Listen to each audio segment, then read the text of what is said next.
আসসালামু আলাইকুম। মচমচে বেগুন ভাজা করব। তেল চিটচিটে ভাব থাকবে না, আবার ঠান্ডা হয়ে গেলেও বেগুন থেকে তেল ছেড়ে দেবে না। চলুন তাহলে মূল রেসিপি শুরু করি।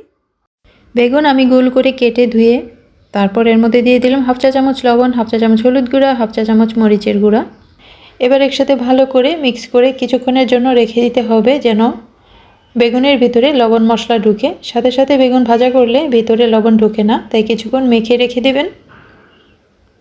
এবার নিয়ে নিয়েছি কিছু ময়দা, সাথে দেব মরিচের গুঁড়া, একসাথে মিশিয়ে নেব। এবার বেগুনের টুকরোগুলোকে এই ময়দায় গড়িয়ে নেব। তো ময়দায় গড়িয়ে নিয়ে বাড়তি ময়দাগুলো একটু ঝেড়ে নিতে হবে। একইভাবে সবগুলো আমি কোট করে নিচ্ছি।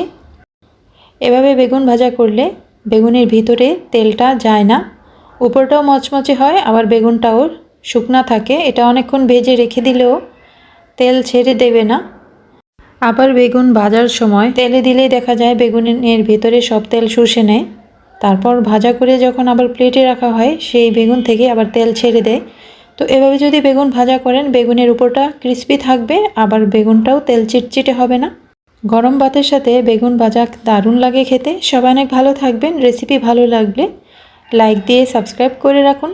পরবর্তী রেসিপি দেখার আমন্ত্রণ রইল। আল্লাহ হাফেজ।